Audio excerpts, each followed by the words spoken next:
संत चरण रज लागता सहज, संत चरण रज लागता सहज, वासनेचे बीज जळूनी जाय, मग राम नामे उपजे आवडी, सुख घडो घडी वाढू लागे. कंठी प्रेम दाटे नैनी नीर लोटे, हृदयी प्रगटे राम रूप, मग राम नामे उपजे आवडी, सुख घडो घडी वाढू लागे. तुका म्हणे साधन सुलभ गोमटे, परी उपतिष्ठे पूर्व पुण्य, मग राम नामे उपजे आवडी, सुख घडो घडी वाढू लागे. पांडुरंगा करू प्रथम, पांडुरंगा करो प्रथम, पांडुरंगा करो प्रथम नम, पांडुरंगा करो प्रथम नम. दूसरे चरण संताचे, दूसरे चरण संताची, दूसरे चरण संताचे. त्यांच्या कृपादाने कधी सावी, त्यांच्या कृपादाने कधी साविता, त्यांच्या कृपादाने कधी सावी, त्यांच्या कृपादाने कधी साविता. बाबाजी गुरुदास तू, बाबाजी गुरुदास तुका, बाबाजी गुरुदास तुका. जयांचे केलिया स्मरण, होय सकळ विद्येंचे अधिकरण. तेची वंदो श्री चरण श्री गुरूंचे, ते नमस्कारो आता. ओम नमो ज्ञानेश्वरा, करुणा करा दयाळा, तुमचा अनुग्रह लादलो पावन झालो चराचरी. ओम गणपते नमः. नमस्ते शारदे देवी सरस्वती मतिप्रदे वसत्वं मम जिह्वाग्रे सर्व विद्या प्रदा भव. क्लीं कृष्णाय गोविंदाय गोपीजन वल्लभाय स्वाहा. मनोजवं मारुततुल्य वेगं, जितेन्द्रियं बुद्धिमतां वरिष्ठं, वातात्मजं वानरयूतमुख्यं, श्रीरामदूतं शरणं प्रपद्ये. मस्तक हे पायावरी, मस्तक हे पायावरी,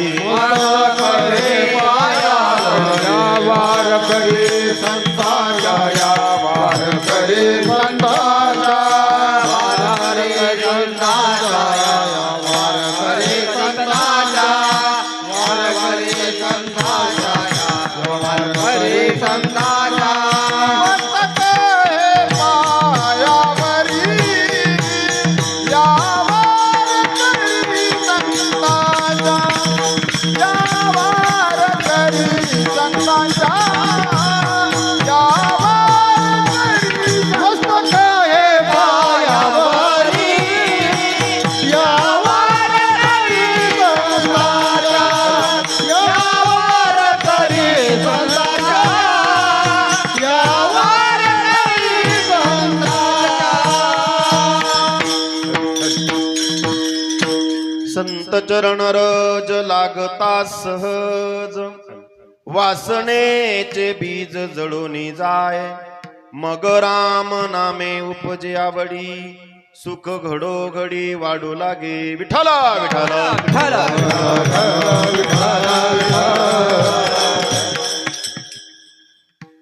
विश्वाचे चालक मालक पालक पूर्ण दत्तावतार श्रीपाद श्रीवल्लभ नृसिंह सरस्वती अक्कलकोट निवासी भगवान श्री स्वामी समर्थ महाराज निर्गुण निराकार परब्रह्म ज्या ठिकाणी सगुण रूपात साकार झालं ते पंढरपूर.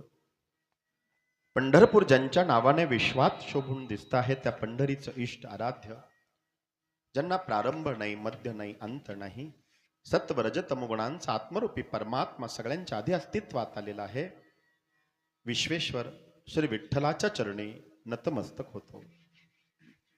जिच्या शक्तीने विश्वाला स्फुरण मिळतं, उदयोस्तु श्री महाकाली महालक्ष्मी महासरस्वती राजराजेश्वरी आई साहेब श्री अंबा माता की जय.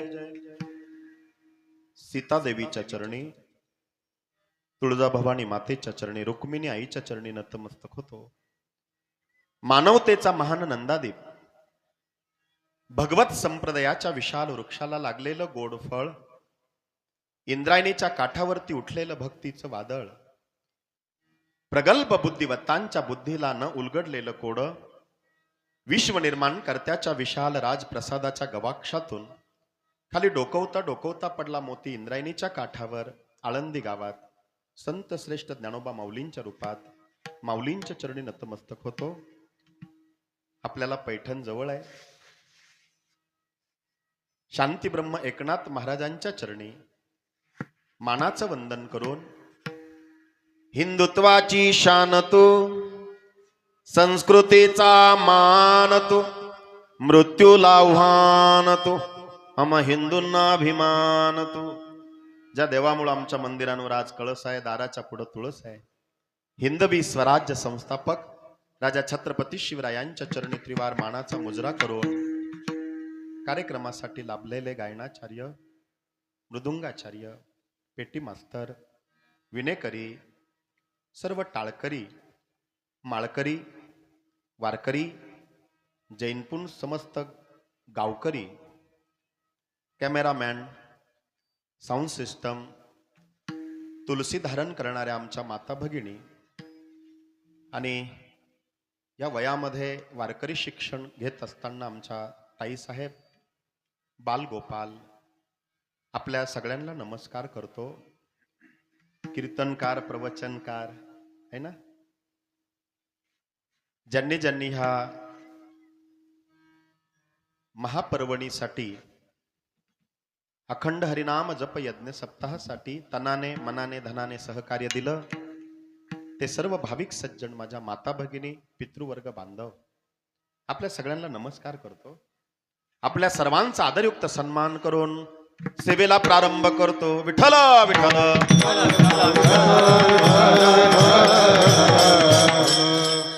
साधू संतांच्या कृपाशीर्वादाने आणि काही महाराजांच्या कुशल मार्गदर्शनाने गेल्या 16 वर्षापासून हा सप्ताह सुरू आहे. या पुराण प्रसिद्ध असलेल्या जैनपूरमध्ये मला ही सेवा करण्याची संधी प्राप्त झालेली आहे. सेवेसाठी निवडलेला अभंग गुरु, सद्गुरु, परमगुरु, परात्पर गुरु, गुरुतत्व, जगद्गुरु, लोकमान्य, संतमान्य, विश्वमान्य, देवमान्य असलेले वैराग्य मूर्ती संत तुकाराम महाराज मारुतीरायाने आपल्या जीवनामध्ये, आपल्या हृदयस्थानी प्रभू रामचंद्रांना प्रकट करण्यासाठी कुठली साधना केली, तो साधना सांगणारा अभंग आहे. विठ्ठल.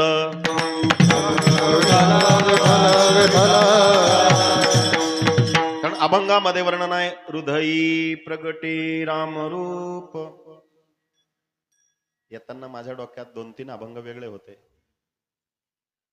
पण दक्षिणमुखी मारुतीरायाचं दर्शन घेतलं. बुद्धिमतां वरिष्ठम, आणि माझ्या बुद्धीला ही चालना आता मिळाली है ना, म्हणून पाठ केलेलं सपाट होतं.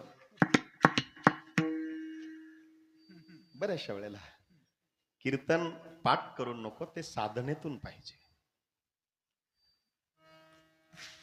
आता ती साधना काय काय आहे, शास्त्रोक्त जोग महाराज शिक्षण संस्थेमधून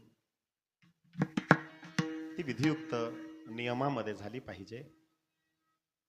म्हणजे लोकांना शुद्ध परमार्थाचं ज्ञान काही अंश प्रमाणात पोहोचल्या जाईल. मी फार मोठा नाहीये, पण आज सांगणाऱ्यांचाच अधिकार राहिलेला नाहीये, ऐकणाऱ्यांचा अधिकार कसा असेल? जो कीर्तनकार घरी आईबापाची सेवा करत नाही तो कीर्तनात सांगतो आईबापाची सेवा करा. कसं व्हायचं सांगा? आईबापाची सेवा केली पाहिजे. बाई मिळेल पण आई मिळत नाही, सगळे लोक रडत होते. आणि एक म्हातारी हसत होती. शेजारची म्हणली, अगं आईचं गोडगोड महत्व सांगतो बाबा, रडून रडून सांगतो, अख्खे लोक रडू राहिले तू हसू राहिली. ती म्हणली, मी कीर्तनकाराच्या घरा शेजारी राहते. हा मेला म्हणे, घरी आईला शिव्या देतो कीर्तन सांगतो आईची सेवा नाही. तुका म्हणे चाखुनी सांगे, मज अनुभव आहे अंगी. नाही तर अनुभवा वाचुनी बडबडती. एक जण म्हणला, मी बदामाचा शिरा खातो. बदामाचा 4 महिने बोंबलत होत होते, बदामाचा शिरा खातो, बदामाचा शिरा. खोटं बोलतो म्हटलं, तू बदामाचा शिरा खातच नाही. त्याच्या आईला विचारलं त्याने, आई बदामात? ती म्हणली, नाही रे बाबा, शेंगदाणे भिजत घाले ते रात्रभर आणि सकाळी तेच बारीक करून त्याचा शिरा करून देते.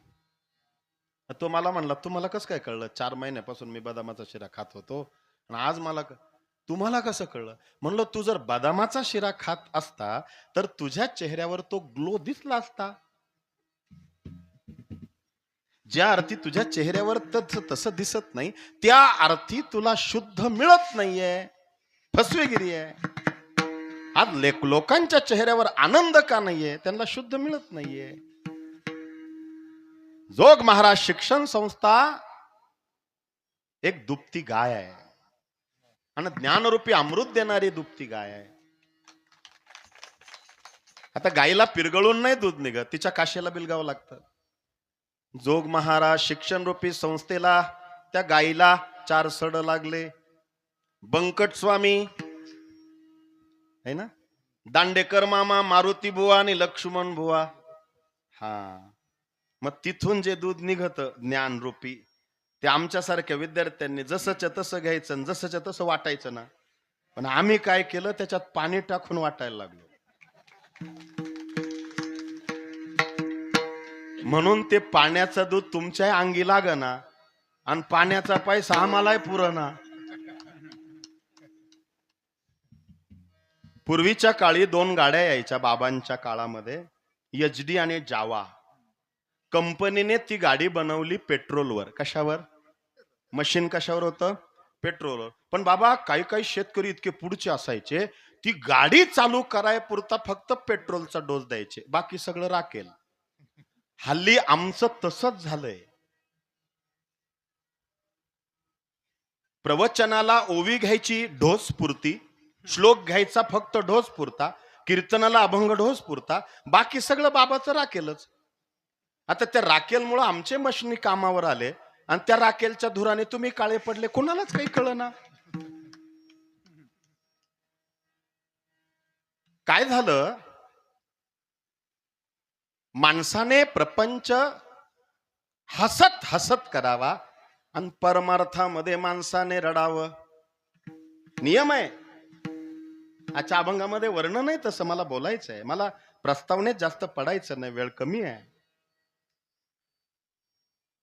माणसाने प्रपंच हसत हसत करावा, पण परमार्थामध्ये डोळ्यात पाणी यावं. कीर्तनामध्ये माणसं रडले पाहिजे आणि प्रपंचात लोक हसले पाहिजे. पण हल्ली काय झालंय? कीर्तनात लोक हसायला लागले आणि प्रपंचात इथंच घोटाळा झाला. कीर्तन हे आत्मउद्धाराचं साधन आहे, मनोरंजनाचं नाही. म्हणून कीर्तन प्रवचनकार निवडताना सुद्धा मला सांगा नका सांगू परत काय नाही, पण शुद्धता ही टिकली पाहिजे. निरखून पारखून आपण सगळ्या गोष्टी व्यवस्थित करून, साधना आहे का, उपासना आहे का. आता मला घरी गेल्यावर किती वाजू द्या, विष्णू सहस्रनामाचा पाठ वाचल्याशिवाय झोपायचंच नाहीये. नियम आहे.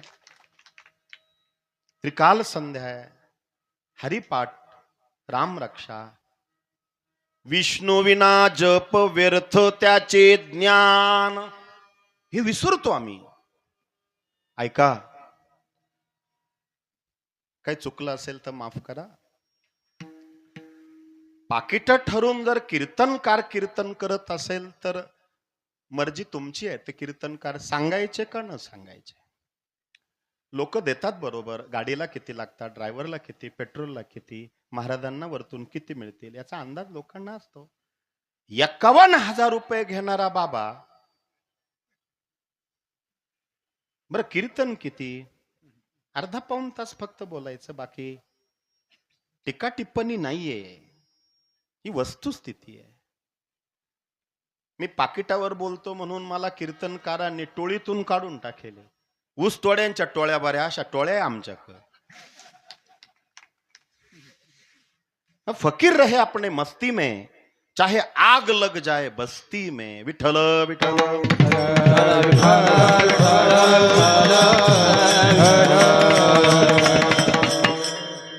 पाकिट इथं कधी फोडायचंच नाही,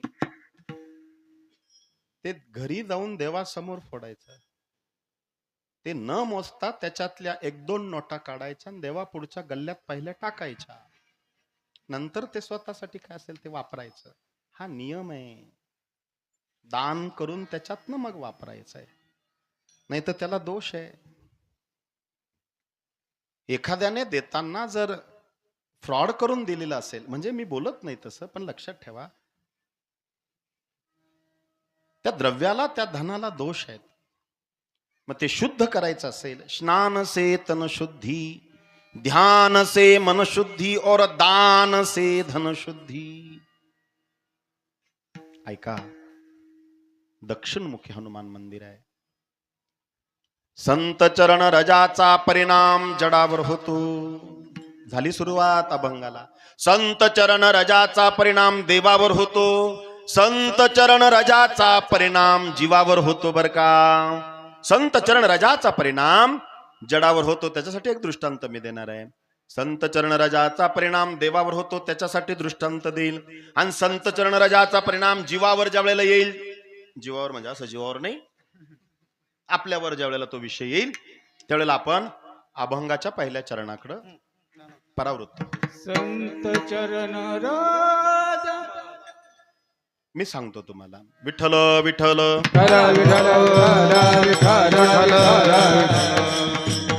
ऐका, संत चरण रजाचा परिणाम जडावर होतो. कस काय?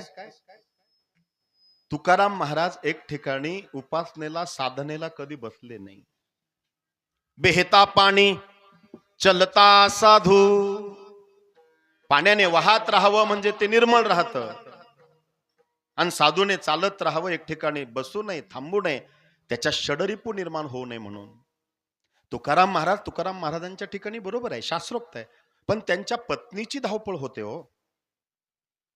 कधी वेळेवर मिळतं, कधी पार सायंकाळी मिळतं. हे वर्ष चाललं होतं.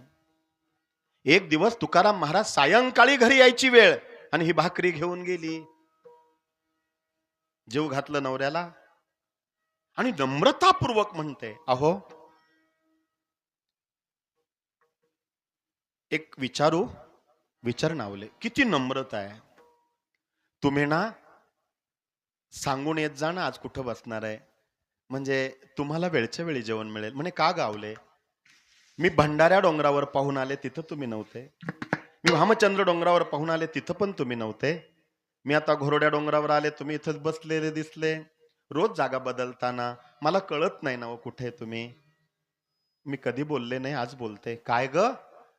म्हणे महाराज तुम्ही जेवले नाही तर मी जेवत नाही, आणि मी जेवली नाही तर लेकर सुद्धा घरी जेवत नाही.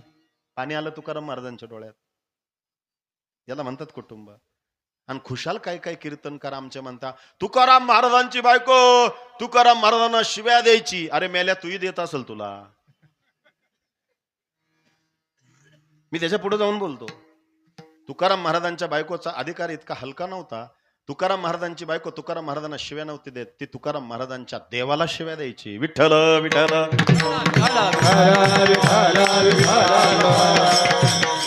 काळ्या इठल्यानं माझं वाटोळ केलं, माझी मंगळाईच बरी. पण विठोबा म्हणायचा तुकोबा हिची मंगळाई रोज माय पंढरपूर झाडते.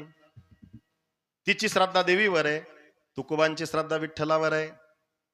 तुकाराम महाराज काय म्हणले माहितीये कावले, मला आज कळालं ग किती समर्पण आहे तुझं. तुका म्हणे पतिव्रता तिची देवावरी सत्ता. जी बाई नवऱ्याला वेळच्या वेळी जेवण देते, त्याची विचारपूस करते, त्याच्या आज्ञेत राहते, त्या बाईला वेगळं अध्यात्म करायची गरज पडत नाही. शिवमहापुराणामध्ये त्या ब्राह्मण स्त्रीने पार्वती सासरी जात असताना तिला उपदेश केलाय, ते वाचा तुम्ही, फार सुंदर आहे. पतीची या मता अनुसरोणी पतिव्रता. तुकोबा म्हणाले तुला एक क्रिया सांगतो ऐक. आपला विषय चालला संत चरण राजाचा परिणाम जडावर होतो. आवले, नदी पार करून आली का 3 डोंगरावर 3 रस्ते जातात. बर, डोक्यावरची पाटी खाली ठेवायची आणि त्या 3ही रस्त्याला कान लावायचा. ज्या दिवशी ज्या वाटेची माती आणि दगड विठ्ठल विठ्ठल म्हणतील त्यावेळेला त्याच रस्त्याने पुढे यायचं. मी बसलेला दिसेल. दृष्टांत संपला. सिद्धांत घ्या. संत चरण राजाचा परिणाम जडावर होतो. होतो का नाही? नक्कीच होतो. असाच आवाज राहू द्या.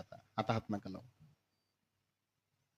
म्हणजे ज्या ठिकाणी जगद्गुरु तुकोबारायांचे पाय लागलेत ती माती आणि दगड सुद्धा विठ्ठल विठ्ठल म्हणतायत. झाला का नाही जडावर परिणाम? झाला. चला आता दुसरा सिद्धांत. संत चरण रजाचा परिणाम देवावर होतो बर का. कस काय? एक दिवस कृष्णाने डोकं दुखायचं नाटक केलं. माझं डोकं दुखतं, माझं डोकं दुखतं.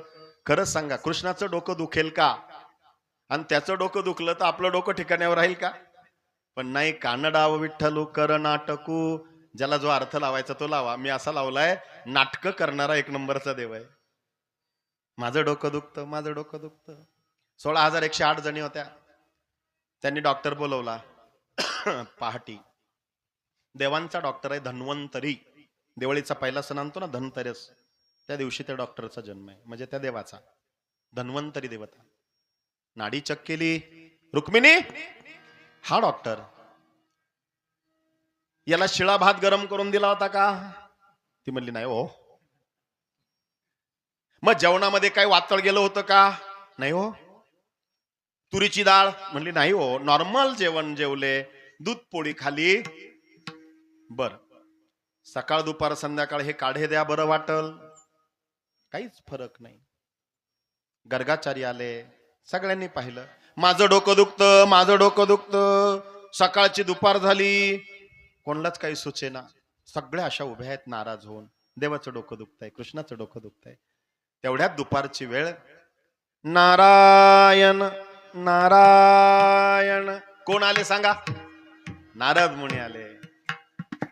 आई साहेब नाराज दिसताय, काय झालं? कृष्णाचं डोकं दुखतंय रे नारदा पहाटपासून. डोकं दुखतं देवाचं? घाई घाई नारद विना घेऊन पळतच गेले. थांबा म्हणे, कोणी येऊ नका, बाहेर थांबा. नारदाला माहित होतं याचे नाटक आहे. भक्ताला बरोबर कळतं. देवभक्त पण तुका म्हणे नाही भिन्न. अवघा देवची झाला पाही भरोनी अंतर्बाही. देवते संत निमित्त त्या प्रतिमा. हे एक रूप प्राप्त झाले. देवा मला माहिती आहे नाटक आहे. दवा भी तू, दुवा भी तू. सांग, औषध सांग.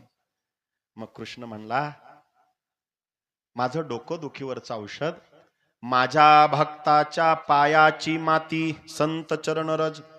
माझ्या कपाळी गंगेचं यमुनेचं पाणी एकत्र करून जर असा लेप लावला ना संतांच्या पायाच्या मातीचा, माझं डोकं दुखायचं बंद होईल. काय औषध सांगितलं? आपला विषय काय चालला? संत चरण रजाचा परिणाम जडावर होतो. संत चरण रजाचा परिणाम देवावर होतो. काय सांगितलं औषध? भक्ताच्या पायाची माती. आलोच म्हणे देवा. नारद गेला, म्हणलं तुम्ही देवाची भक्ती करता ना ग? बायकांना विचारलं देवाच्या. ते म्हणले हो. मग तुमच्या पायाची माती. त्यांनी चपला काढल्या आणि सगळ्या अशा अंगणात फिरल्या बिना चपलाच्या. ने आमच्या पायाची माती लाव रे बाबा देवाच्या डोक्याला. नारदाने अशी त्या देवाच्या बायकांच्या पायाखालची माती घेतली आणि निघाला. पण नारद हे थोडस प्रकरण कठीण आहे. मागं वळून नारद म्हणला, पहा बर का, तुमच्या पायाची माती देवाच्या कपाळाला लागल्यावर देवाचं डोकं दुखायचं बंद होईल, पण तुमची पायाची माती देवाच्या कपाळाला लागल्यामुळं तुम्हाला नरकाला जावं लागेल. त्या म्हणल्या, टाक खाली. आम्ही काय नरकाला जाणार नाही बाबा, दुखलं तरी चालेल. म्हणून ना, फुलात फुल जाईचे जगात प्रेम. कोण म्हणलं बाईचे? हा नाही, माय कान बंद आहे ना म्हणून ऐकाय कमी. बाईच्या प्रेमात स्वार्थ आहे, आईच्या प्रेमात निस्वार्थ आहे. बरोबर ना? आई आईच असते आणि बाई बाई असते. बाई प्रेम करते तिच्या लेकरावर आणि आई प्रेम करते तिच्या लेकरावर, आहे का नाही? मग कामावरून मुलगा घरी आला का बाप म्हणतो, बेटा कितना कमाया, म्हणून पप्पाचा नंबर दुसरा आहे. कामावरून मुलगा घरी आला, बाप म्हणतो बेटा कितना कमाया, पत्नी म्हणते कितना बचाया. मुलगा म्हणला, पप्पा खाने के लिए कुछ लाया. बघा प्रेम स्वार्थी. बाप म्हणतो कितना कमाया, पत्नी म्हणते कितना बचाया. मुलगा म्हणतो पप्पा खाने के लिए कुछ लाया. आई काठी टिकीत टिकीत गेली आणि लेकरावला असं करून म्हणली, बेटा दिनभर इधर उधर भटका रे, आज तूने कुछ खाया. कोण विचारत? आई. त्यांनी माती नाही दिली. नारद गेला आणि देवाला म्हणला, देवा बरं झालं मी लग्न नाही केलं. म्हणे काय एवढ्या असून काय कामाच्या तुया? नाही दिली माती, नाही दिली. आत्ताची आत्ता गोकुळात जा. ते नाही म्हणणार नाही. आणि असं म्हणताना कृष्णाच्या डोळ्यात पाणी आलं. उद्धव गीतेत, कोण भक्ती केली गोपाळी, काय ती सोवळी का ओवळी, त्यांचे उचिष्ट कवळ मी गिळी, प्रेम समेळी डुलतो. का आम्ही अण्णासी भुकाळलो, यज्ञ पत्न्यासी मागो गेलो, मी तो भावार्थाचा भुकेलो, प्रेमाचा पाहुणेरा. विठ्ठल विठ्ठल विठ्ठल विठ्ठल विठ्ठल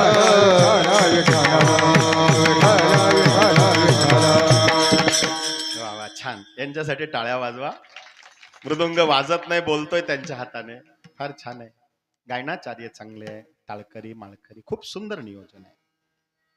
आणि घर तर कुठं दिसत नाही, पण हे माणसं येत्या कुठून? हो ना, मी पाहतो आताच गाव दिसल, नंतर घरात दिसती नाही. माणसं राहत्या कुठं? बिळात म्हणजे घरात राहत्या कुठं कळत नाही बुवा. असं गावात दिसना ना मला मोठं. एवढे माणसं म्हणल्यावर गाव तर दिसाय पाहिजे ना. हे सिक्रेटच आहे बरं का. आता मी गावोगावी सांगल, जैनपूरला जा, घर दिसती नाही पण माणसं मोकार राहत्या. विठ्ठल विठ्ठल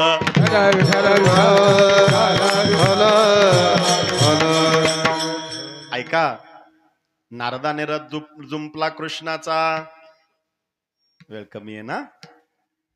आणि निघाला नारद, आला गोकुळात. आता तुम्ही म्हणाल द्वारकातून गोकुळात कस काय गेला? कीर्तनात लवकर जातो घड्याळामुळं. त्या गोपिकांनी पाहिलं, कृष्ण आला, कृष्ण आला. रथ कृष्णाचा ना. हातातलं काम टाकलं. हजारो गोपिका रथाच्या बाजूने जमले, पण कृष्ण नव्हता. पण जाऊ द्या, त्याच्यात अधिकारी पुरुष बसला होता. नारद 1000 2000 सगळ्या गोपिकांनी एका वाक्यात, एका तालात, एका सुरात, एका ऍक्शन मोड मध्ये एकच प्रश्न विचारला, नारदा आमचा कृष्ण कसा आहे रे? याला म्हणतात आवड. म्हणले त्याचं डोकं दुखतो. सगळे रडायला लागले. रडू नका, रडायचं नाही, आता लढायचं. आणि काय औषध? बोल लवकर. तुमच्या पायाची माती कृष्णाच्या कपाळाला गंगेच्या यमुनेच्या पाण्यात एकत्र करून लावले का देवाचं डोकं दुखायचं बंद. बस लगेच देतो. आता त्यांच्या पायात चपला नव्हत्याच. गवळियांची ताक पिरे है ना. गावंडळ होती हो. कोण भक्ती केली गोपाळी, काय ती सोवळी का ओवळी, त्यांचे उच्चिष्ट. अरे उद्धवा, कुठली भक्ती होते रे त्यांची? सोळ नाही, ओळ नाही, त्यांचं उष्ट खाल्लं रे मी.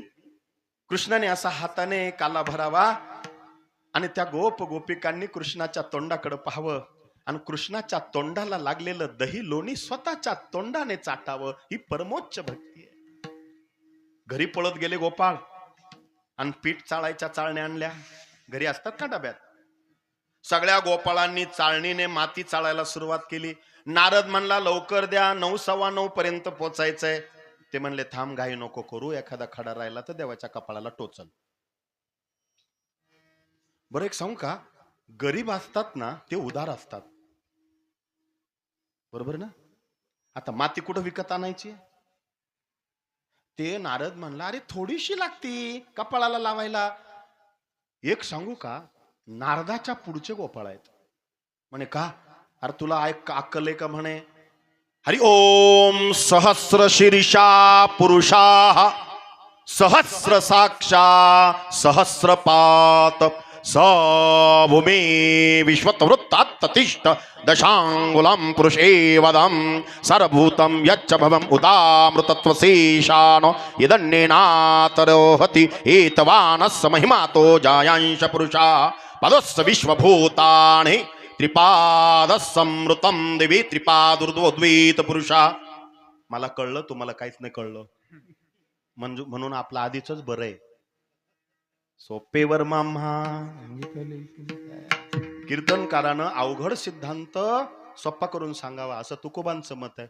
पण आमचे काय काय कीर्तनकार सोपं असलेलं अवघड करून सांगतात आणि त्याला विद्वान म्हणतात. सोपेवर माम्हा एकदम सोपं सांगायचं, पचलं पाहिजे, रुचलं पाहिजे. अनंत शीर्षे अनंत चक्षु अनंत पदधारी चराचरा ते व्यापून उरला दशांगुले श्रीहरी. आणि मुठभर मातीने काय होणार आहे? अनंत शीर्षे. किती डोके आहेत त्याला? मोजता येणार नाही एवढे डोके आणि एवढी एवढी माती. नारदाची मानच खाली गेली. मग सांगा श्रेष्ठ कोण? कोण भक्ती केली गोपाळी. दंभे षोडशोपचारे पूजिता परिप्रिय नभेची समर्था भावे पत्र पुष्प अर्पिता समाधान स्वामींते. दंभरताने केलेली पूजा देवाला आवडत नाही. भोळा भाव होता, असा मोठा ढीग केला मातीचा. आता गोपाळांनी पिठाच्या चाळणीने चाळलेलं ती माती ते बाजूला झाले आणि गवळणी पुढे आल्या आणि त्या गवळणींनी काय म्हणतात त्याला? वस्त्रगाळ, पुरणपोळी. तेव्हा माना लावल्या पा. पुरणपोळी करायला पीठ कपड्याने चाळावं लागतं आणि जर नाही चाळलं तसंच पीठ मळून पुरण भरलं लाटायला सुरुवात केलं का लाटता लाटता त्या पिठातून पुरण बाहेर येऊन पाहतं मालकीन कशी दिसते. त्याला प्रसिद्ध आहे. त्याला वस्त्रगाळ म्हणतात. म्हणजे यांनी मातीने चाळलं, त्या चाळणीने चाळली माती, पण थोडे थोडे कण खडे राहिलेच असतील. मग ह्या गोपिकांनी काय केलं? थांबा म्हणावं बाजूला. वस्त्रगाळ केली अशी पदराने आणि असा भला मोठा ढीग. इतकी चिकन माती चाळली. का प्रेम होतं आमच्या कृष्णाच्या कपाळाला, एखादा खडा टोचायला नको. आणि त्या मातीवर पाय लावायचे, असे हात जोडले. हरि ओम श्रीमत्पयो निधी निकेतनम चक्रपाणे भोगिंद्रम भोगमुनि रंजितम पुण्यमूर्ते योगीश शाश्वत शरण भवाब्धिपोतम लक्ष्मी नरसिंहमदेहि करावलंबम ब्रह्मेंद्र रुद्र अर्क किरीट कोटि संगतांग्री कमलमाला कांती कांतम लक्ष्मी. काय कळलं? ते त्यांना कळलं. बरं जाऊ दे, आपल्याला सोपं सांगतो. त्या मातीच्या ढिगावर आता पाय लावायचे ना कृष्णाच्या कपाळाला. पायाची माती लावायची आहे ना भक्ताच्या. हा, संत चरणराजाचा परिणाम जडावर होतो, देवावर होतो. आणि त्या मातीच्या ढिगावर त्याने हात जोडून टाळ्या वाजून मस्त नाचायला सुरुवात केली. कृष्ण कृष्ण जय कृष्ण कृष्ण जय कृष्ण कृष्ण जय कृष्ण कृष्ण कृष्ण जय कृष्ण कृष्ण जय कृष्ण कृष्ण जय कृष्ण कृष्ण जय. गोविंद बोलो हरि गोपाल बोलो गोविंद बोलो हरे गोविंद बोलो हरि गोपाल बोलो गोविंद बोलो हरे गोपाल बोलो. हे राधा रमण हरि गोपाल बोलो राधा रमण हरे गोपाल बोलो.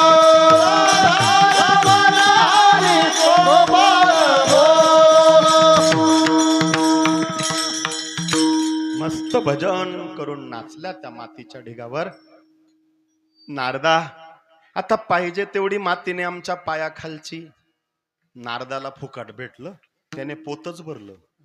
ते आडवं पोत कसं भरत्या गव्हाच्या राशीला, हा शेतकरी, मी पण आहे शेतकरीच आहे.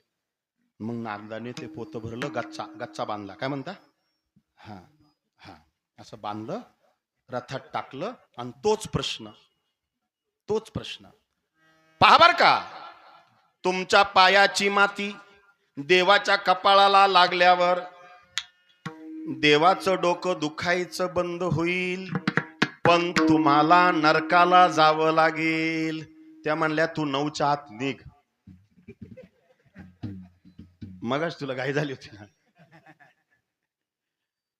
आमच्या कृष्णाचं डोकं आमच्या पायाची माती कपाळाला लागल्याने जर बरं होत असेल, आम्ही एकदा नाही 1,00,000 वेळेला नरकाला जायला तयार आहे. विठ्ठल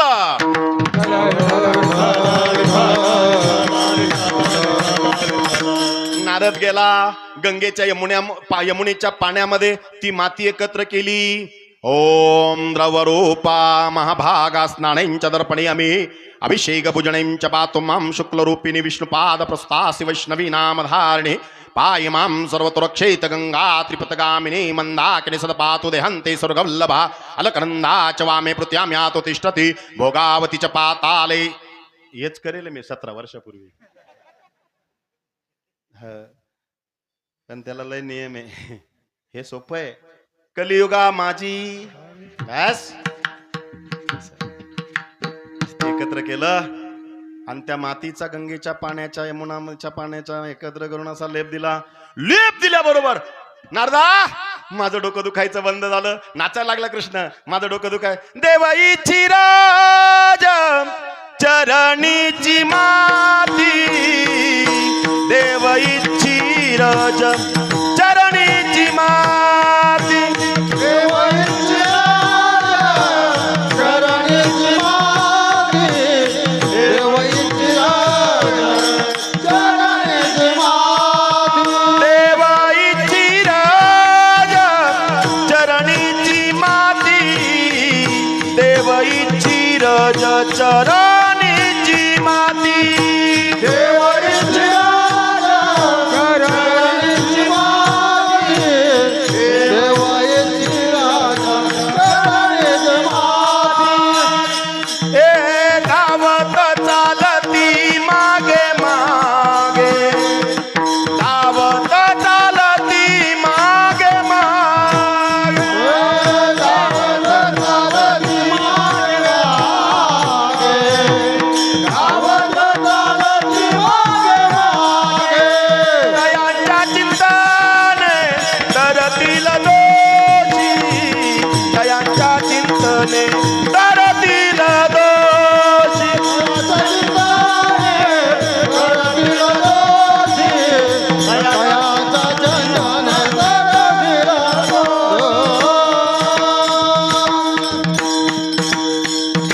संत चरण रजाचा परिणाम जडावर होतो, संत चरण रजाचा परिणाम देवावर होतो. कस काय? देवईची रज चरणीची माती, धावत चालती मागे मागे, काय त्या उरले वेगळे अनेक वैकुंठ नायक जयाकंठी. तुका म्हणे देव भक्ताचा संगम, तेथे ओघ नाम त्रिवेणीचा. तयांच्या चिंतने तरतील दोषी, जळतील राशी पातकांच्या. विठ्ठल विठ्ठल नामयाचे पाठी चाले केशिराज, नामयाचे पाठी चाले केशिराज, लागावया रज चरणी, लागावया रज चरणी. नामयाच्या पाठी चाले केशिराज, नामयाच्या पाठी चाले केशिराज,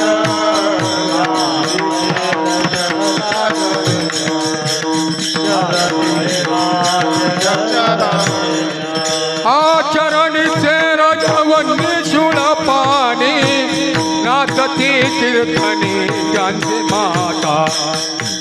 नाचती कीर्तनी ज्यांचे माथा शरणचे राजा वंशोळा पाणी नाचते कीर्तने त्यांचे माथा नाचते कीर्तने त्यांचे माथा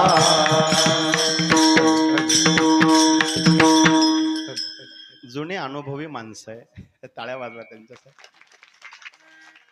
तीर्थराज म्हणजे तीर्थ सुद्धा पवित्र होतं संतांच्या पायाच्या मातीने, त्यांनी मारलेल्या बुटकीने. काय ते गंगेहुनी थोर साधू सुचिष्मंत गंगा शुद्ध होय त्यांच्या संगे. एवढी ताकद आहे साधू संतांची. आज 4था दिवस आहे ना, हे बोललं पाहिजे. जोग महाराज शिक्षण संस्थेचा अलिखित पण दंड काय नियम आहे.